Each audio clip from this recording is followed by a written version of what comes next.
everybody, and thanks for joining me today. Continuing to work on that far right-hand side.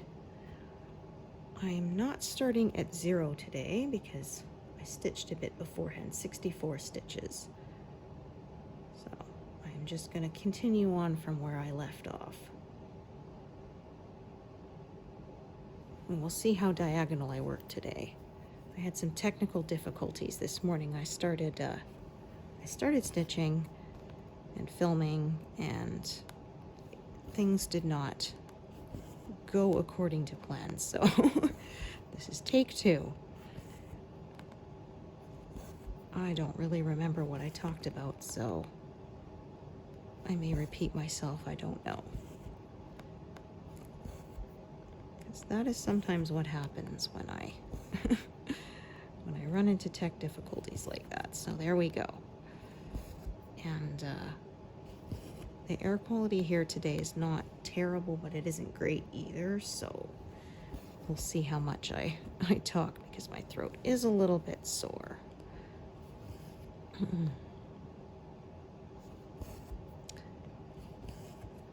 Anyways, I hope you are all doing well.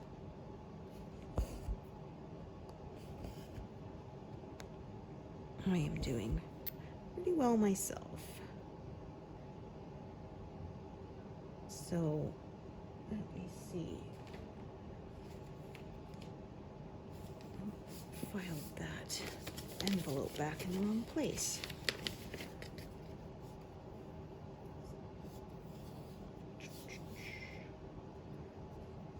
Lots of purples and pinks in this area. I think there'll be some when I start the next pass. To finish this pass should be 242,000 stitches. I am thinking my monthly total will be around 246,000, because I started at about 230, almost 240. So my old progress was usually, estimate was 8,000 a month, but as I've mentioned in a few videos now, starting a part-time position, so that will decrease my overall monthly stitch count, as I obviously will not have as much time to stitch. But do not worry, I do plan to still continue making content, 2 videos per week plus a monthly update. That is still planned. I just obviously will not get as much stitching done in between sessions because of that's how it works out. Position is expected to be temporary, less than a year, as it's a maternity leave position. But they did say they'll kind of see how things work out after. They may keep me on longer, but we will reassess that.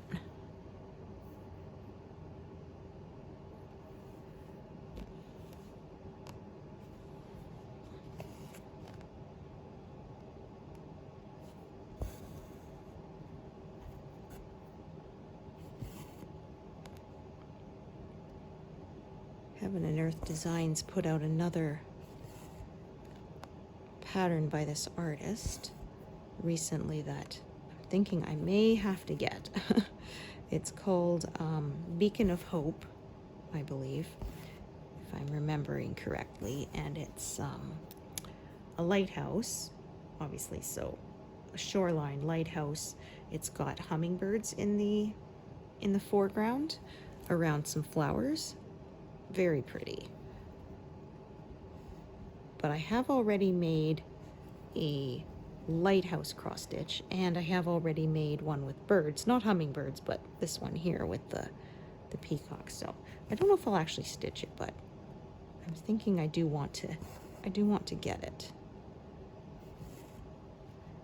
I may wait for a sale.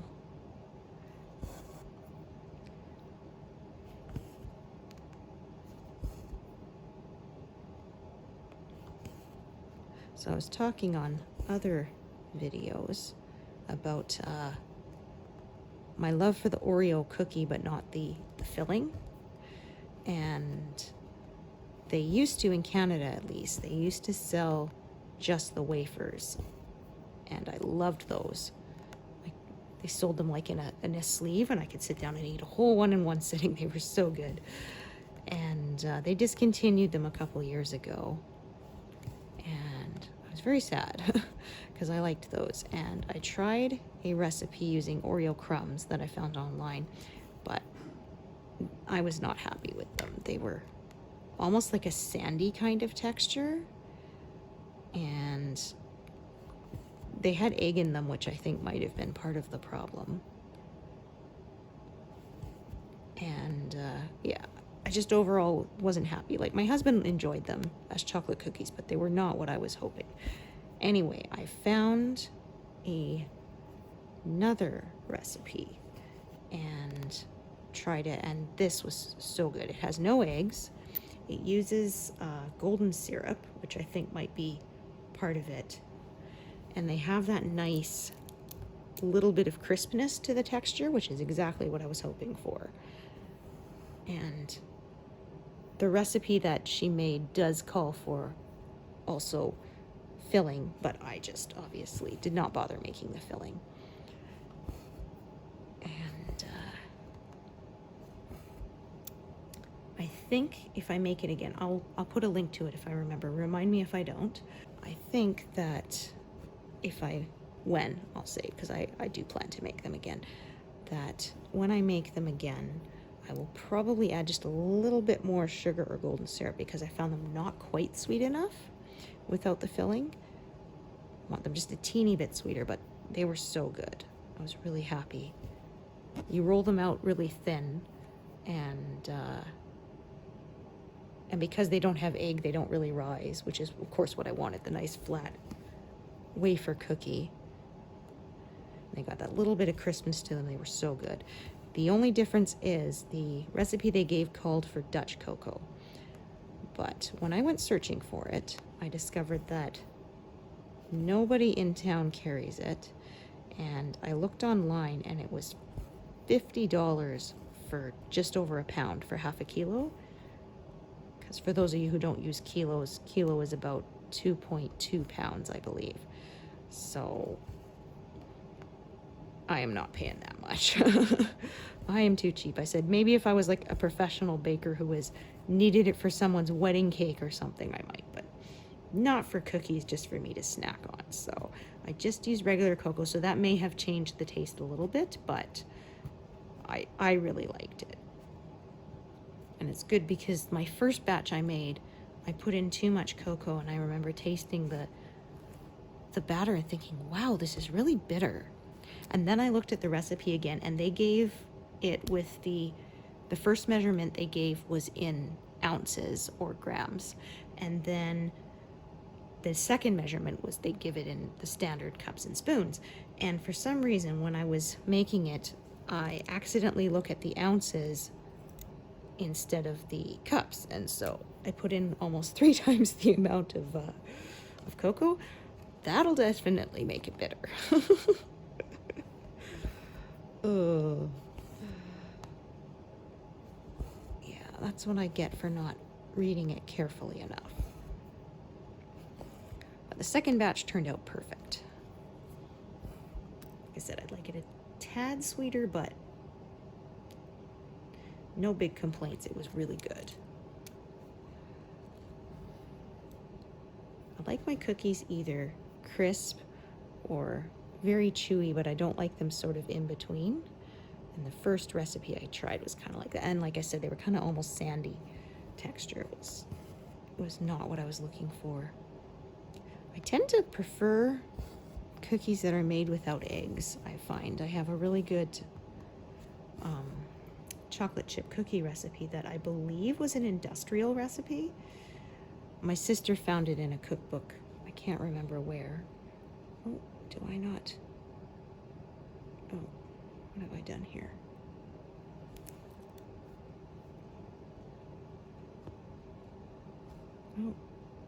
Oh, for heaven's sakes. Yeah, I messed up. I grabbed the wrong thread. Yeah, I know what I did. No problem. I grabbed this top thread when I should have grabbed this thread right here. That one. My mistake. Okay, no problem. So people ask, how do I not mix them up? I do sometimes, but it's pretty rare. I always park in the same place, the upper right-hand corner. And working on a grid really, really helps. So that when I do mess up like I did just there, I can figure out pretty quickly where I went wrong. I bet some of you saw it, right? I wanted to warn me. Okay, so, and the thing is, if I pick up the wrong one, it meant that I was supposed to do the stitch there in that color, so I still got it partly right.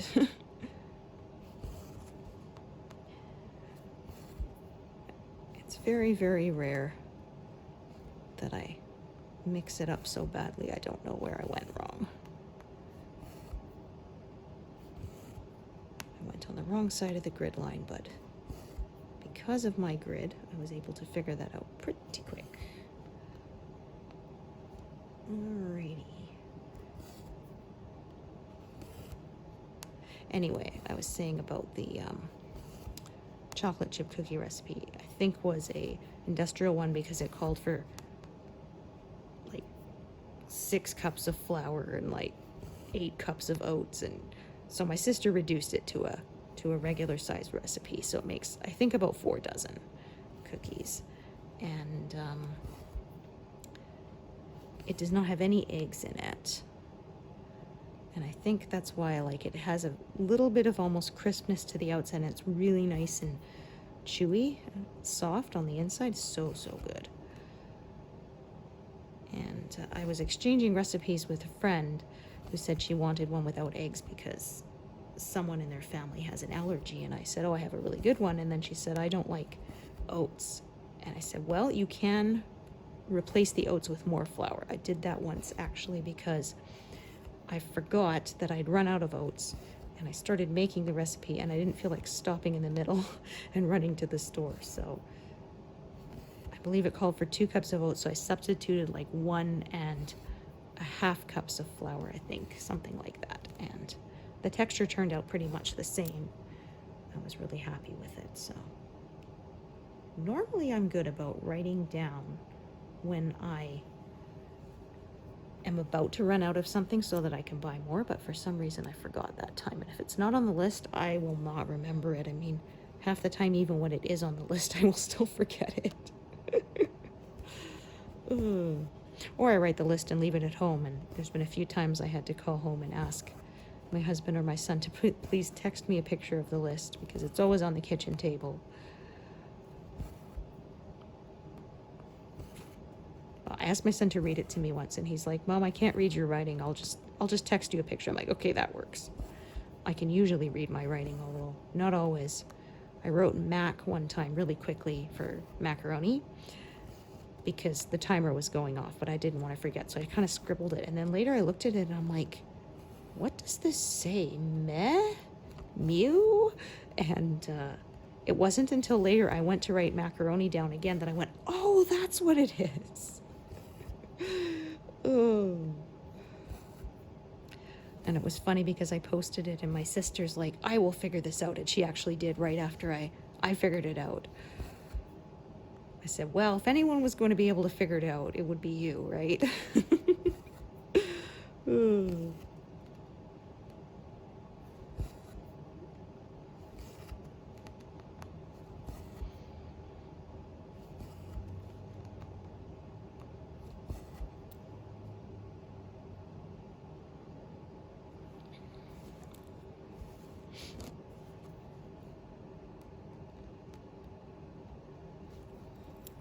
Yeah, there's been some baking disasters. I tried to make bread once and forgot to put the yeast in.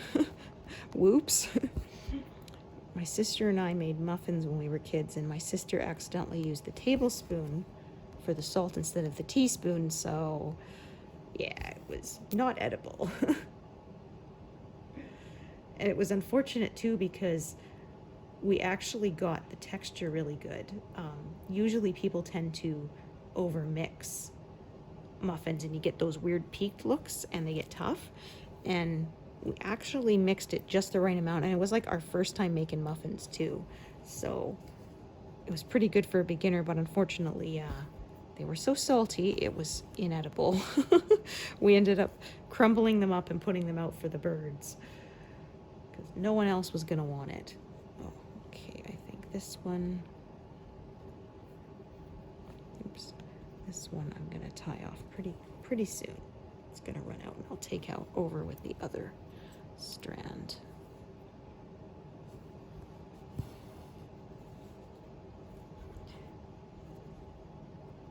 It's funny because my mom said she remembered doing a similar thing when she was a kid. Her mom had her make tea and she said use 4 spoonfuls and she used the bigger spoon, and then, yeah, you sure you only put in 4? Yeah, I only put in 4. Well, 4 tablespoons versus 4 teaspoons is quite a difference. So it was so strong no one could drink it.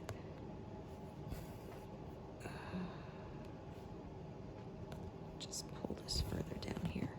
Oops. Try to get it smooth though. Yeah, my grandpa liked his tea strong, but I think that would have been a little too strong even for him.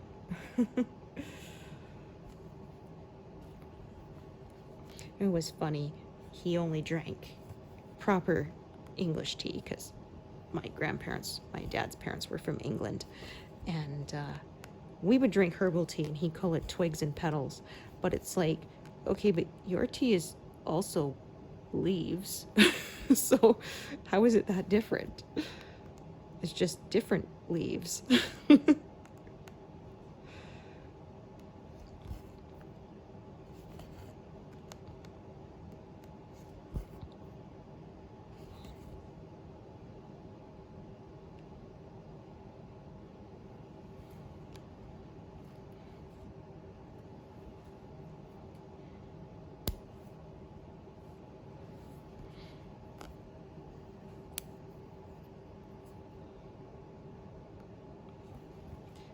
We drank herbal tea when I was a kid almost more than water. We always had a bunch going. My mom, we actually had a coffee maker that was just for tea. Or there was a time for a while we actually would make it in like a pot on the stove and you'd ladle it out. And it was funny when my sister started dating the guy who she eventually married. He was horrified and bought her a proper kettle and teapot. Even though he wasn't much of a tea drinker, he's just like, you don't cook it in a soup pot. She's like, well, why not? It works, right? They actually did tests and said that although purists will say, oh, you can't make it in the microwave, there's really no difference. Heated water is heated water. So, yeah.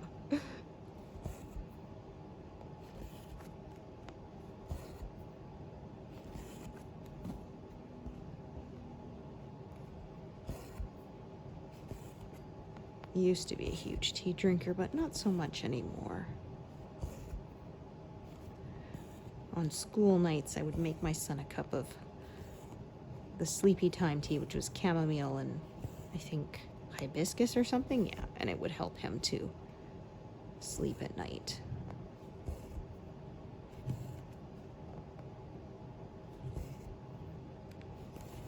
Because he's a lot like me. You may want to sleep, but the brain will not shut off.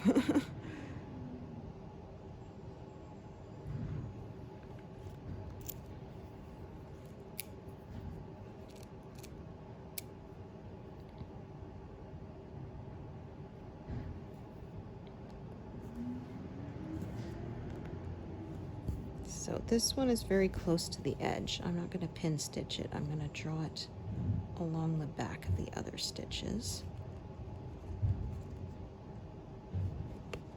to secure it so that the ends are all towards the center. Don't want them showing past the edge of the finished piece. So here we are at the edge again. Woohoo!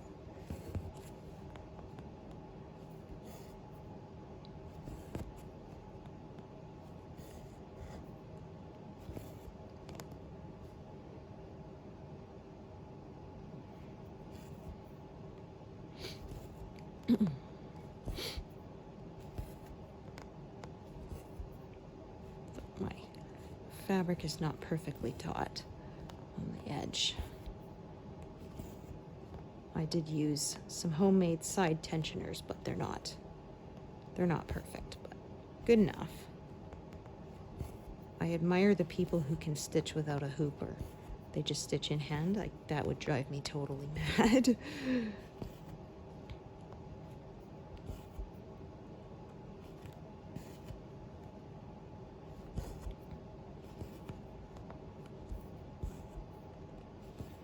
It is definitely not for me.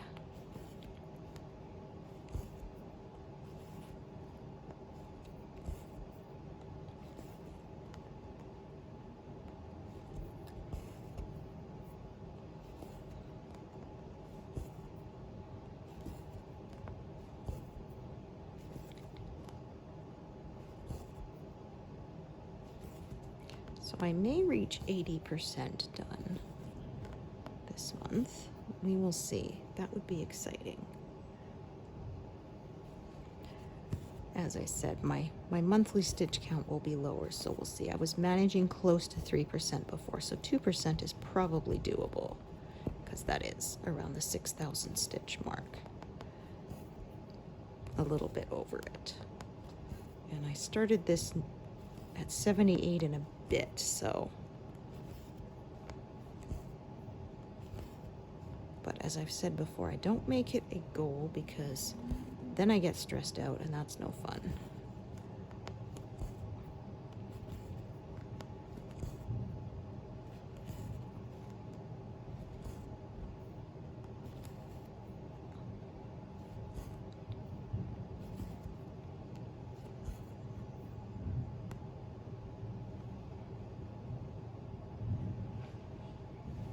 Oopsie. Can't seem to do this with my left hand sometimes.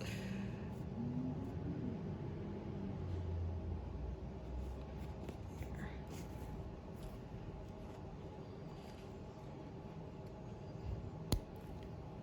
So I don't think there will be any more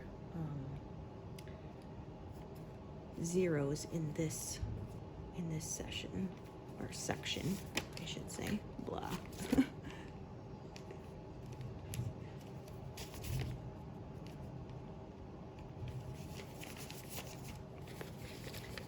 I think there will be some in next pass, but most of them, of course, will be in the very last one. So this is pass 7, and then I will be starting the 8th, and then the 9th is the final one.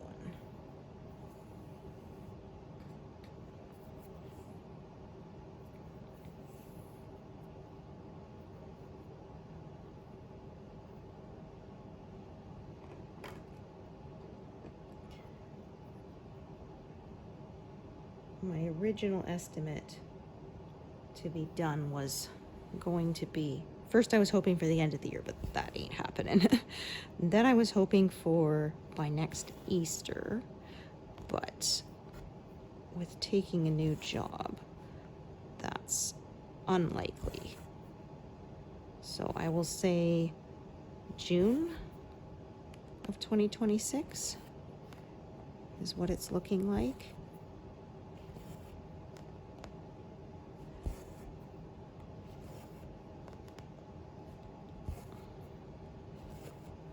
Because I have around 60,000 stitches left. So if I manage 6 per month, that gives me 6,000 per month. That gives me about 10 months, give or take. So we'll see.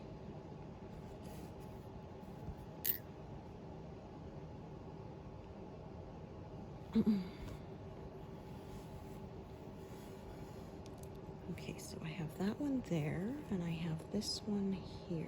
Just gonna take a look at how long that one is. All right.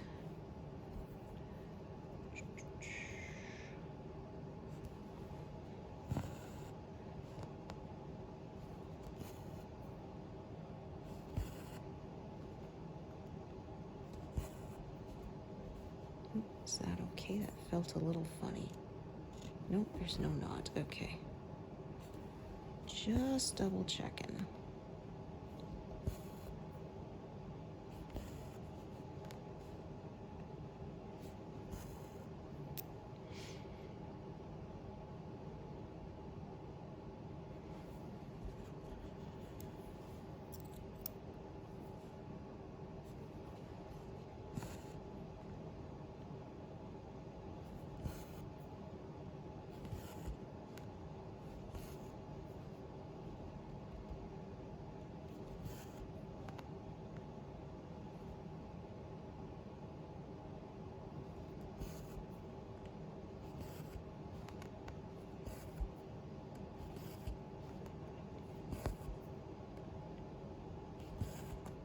Oh dear.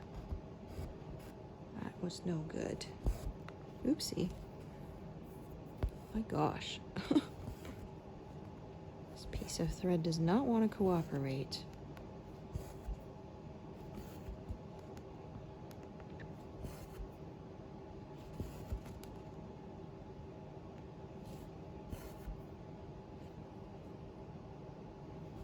Actually, I'll do that one there too.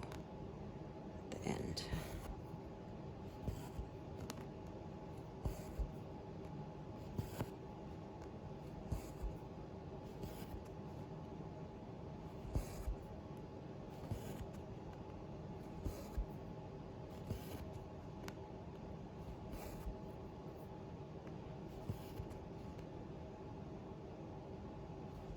So I've done 100 on camera now,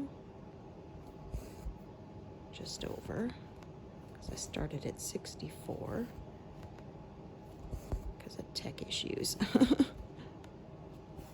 can see some fuzzies there trying to show up from the other side. There we go. Much better.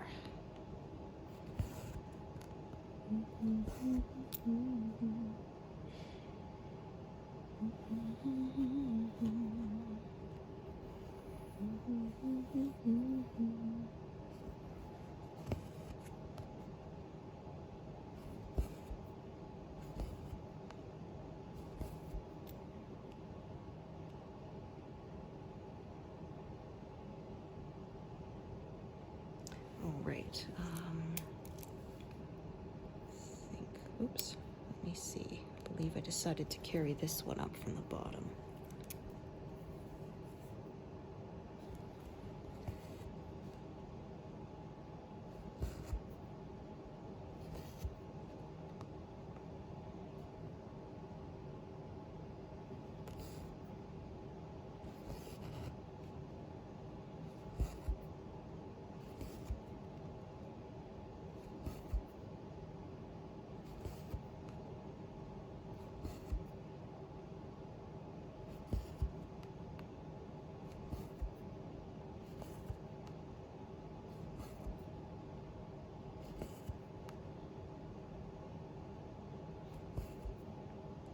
Yeah, this part has not been too confetti heavy, so progress has been pretty good.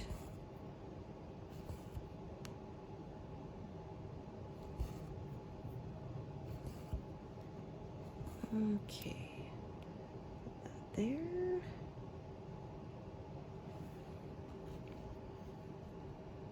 Okay, this one is getting quite twisty. So once I bring it to the back, I'll just let go of the needle and let it kind of untwist a little. There, that's better.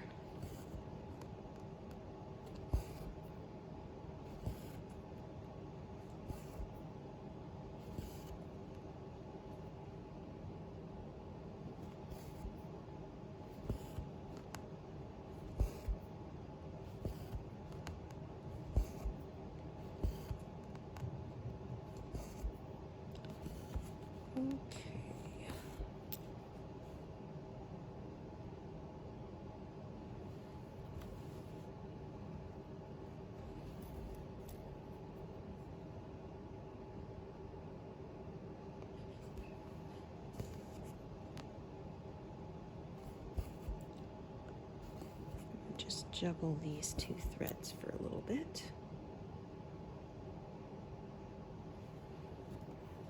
Use them both.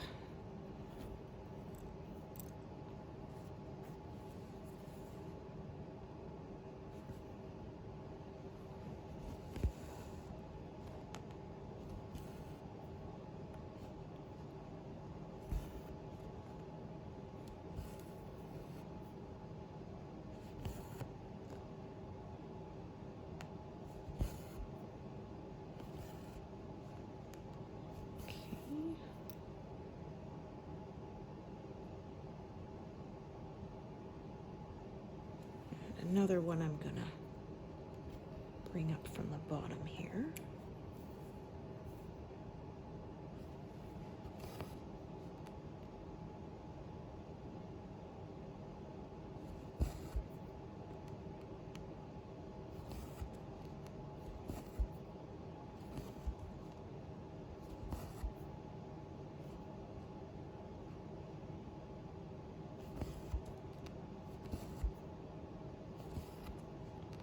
These purples look very similar, but I will trust the pattern that the shading will be worth it in the end.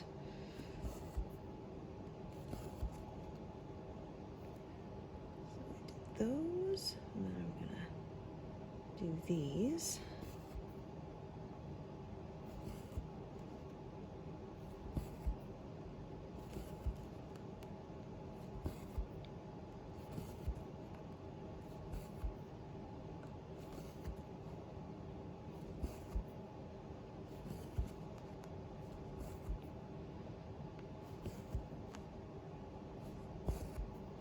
Oh dear, is that correct? Yeah, that is kind of twisted there. That's better. I'm gonna drop this again. Let it untwist.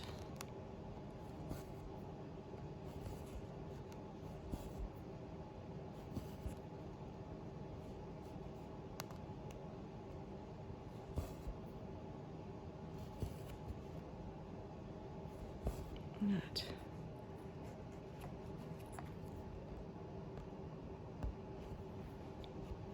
There we go.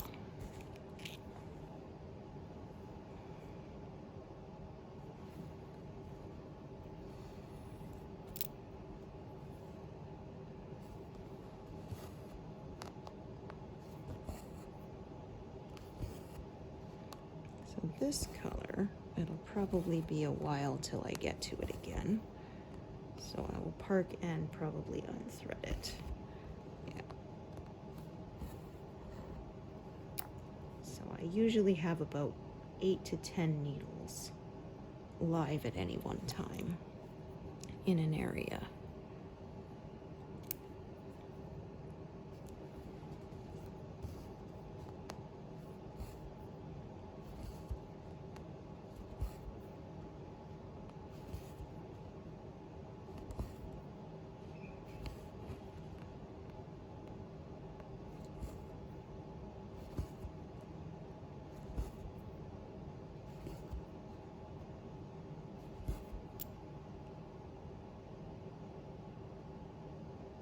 Alright, so I did all that.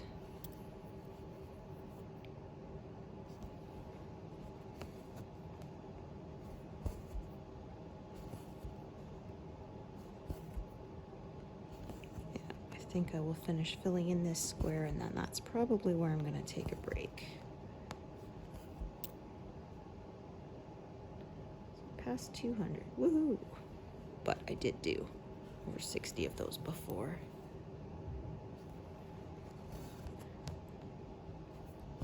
I did do them on camera, but it didn't get captured properly. 'Cause stuff like that just happens, right? What you gonna do?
So my overall session may be a little shorter today because, unfortunately, like I said, I had technical issues.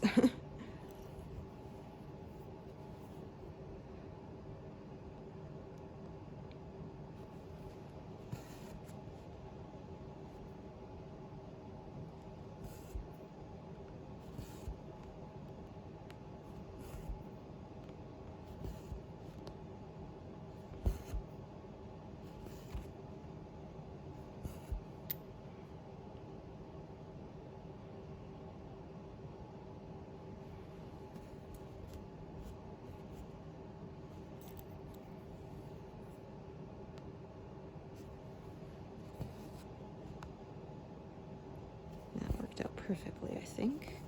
This strand will be just enough to do the last 4 that are here.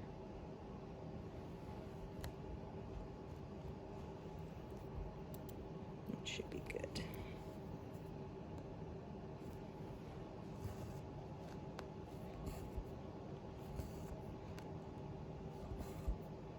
So as you can see, I don't do one whole square at a time. I kind of go with where the colors are going. My gosh, that bit there is not wanting to stay on the back there.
This one will do this one lone stitch down there, but I probably won't get to it for a bit, so, and because it's such a short piece of thread, I will just take the needle off.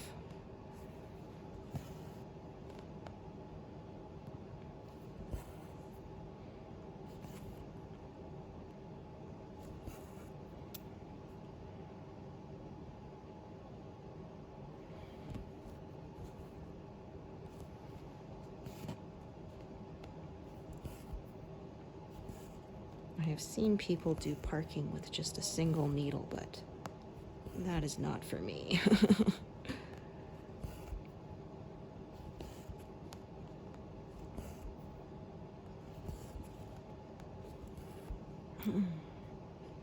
Oops, I need to mark that first.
Right, I need to start another thread along the bottom there.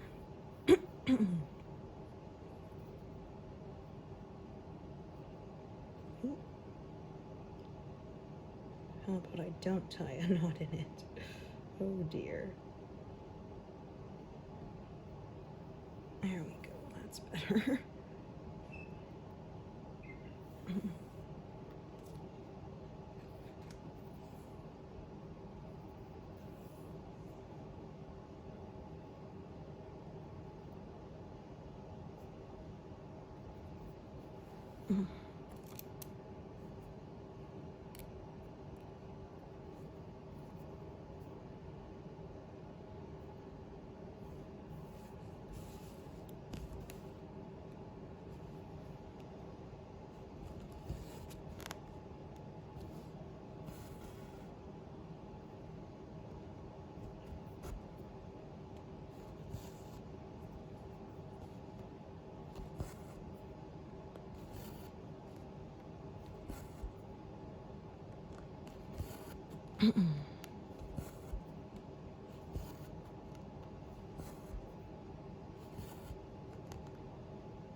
Alrighty.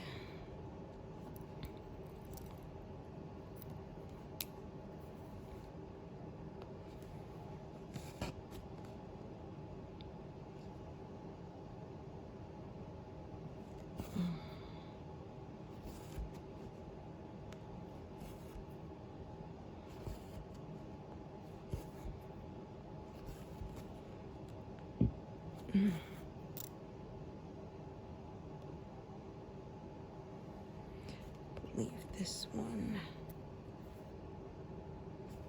is pretty much out.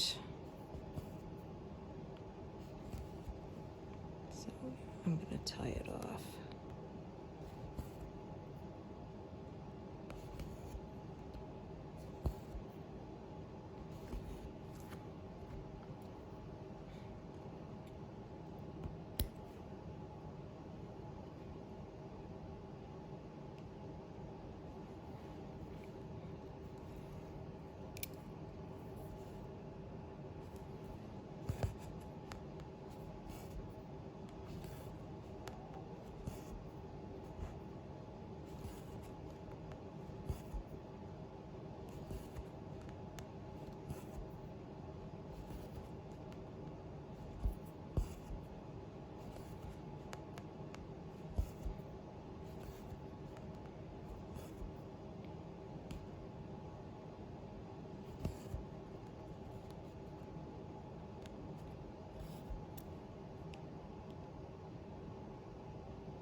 Oh, just realized there's a knot on that thread. I could feel it with my finger.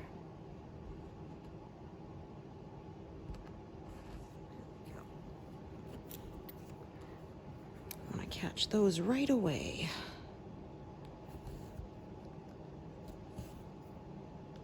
So yeah, since I'm doing two-handed stitching, I always have one hand underneath, and I will sort of run my finger around on the back as I stitch. If there's any knots or lumps, I will. If I didn't catch them immediately while stitching, I can catch them that way.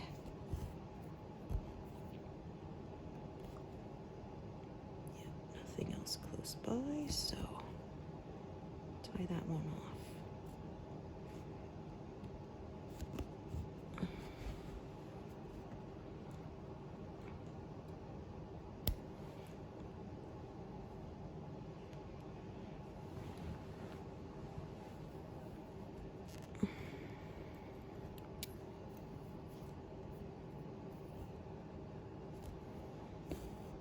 I'm going to do these three down here, because I don't feel like filling all this other stuff next to it in, so it's fine. It's still connected on one side, so that is my general guideline.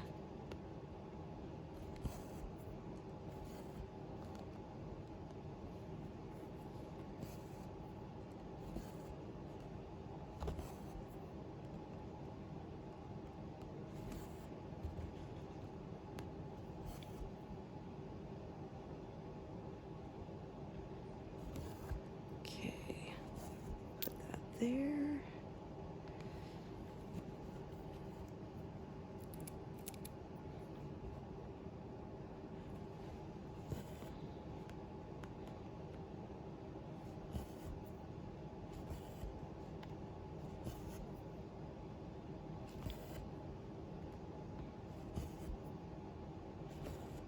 Tie that one off.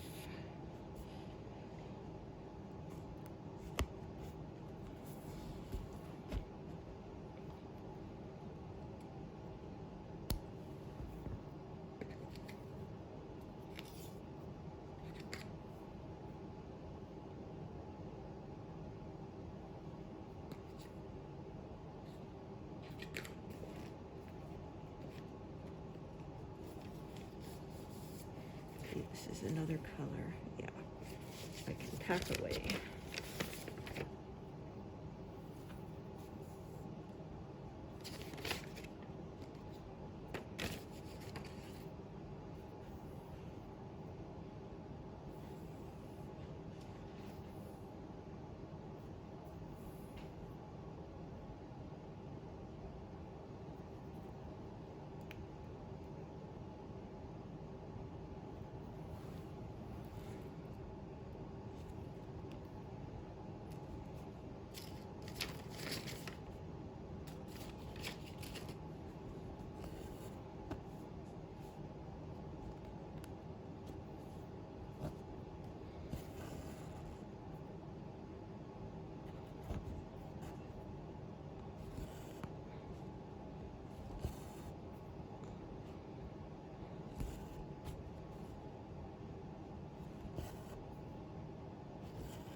All right, so yeah, we'll just finish up this square, and that'll be where I take a break for today.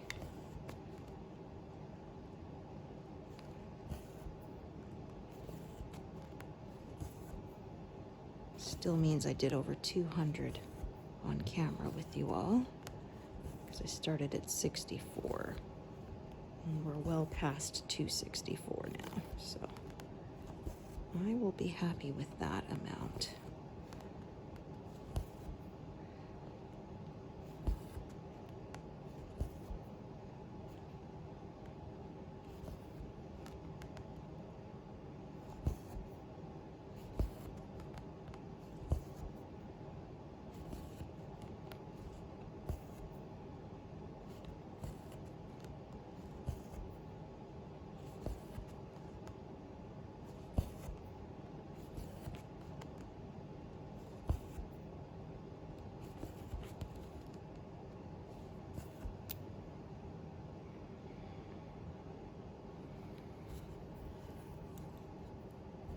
This one I'm going to jump around a little bit.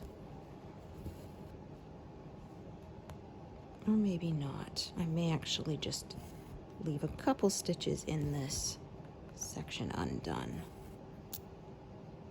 That's what I may do, since this isn't my cutoff line for the pass.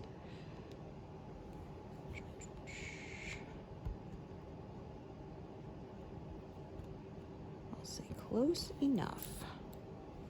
So then I'm going to go back over to the left and work out again until this whole area is filled in. I love reaching the end of a pass. It's very satisfying. That'll be a few more days, I should think.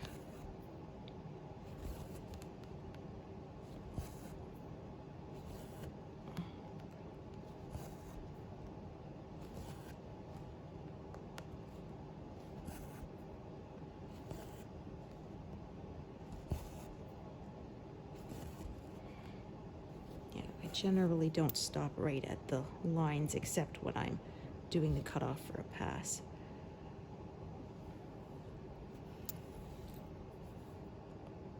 I just go where the colors take me.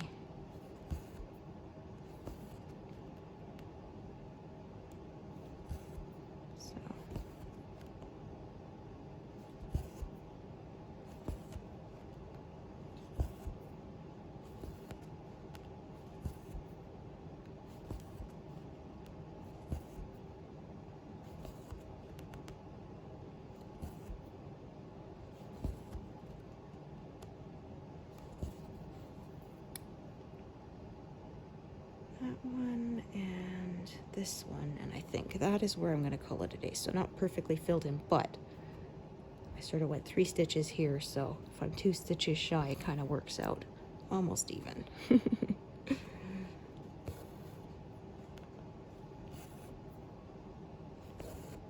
There we go.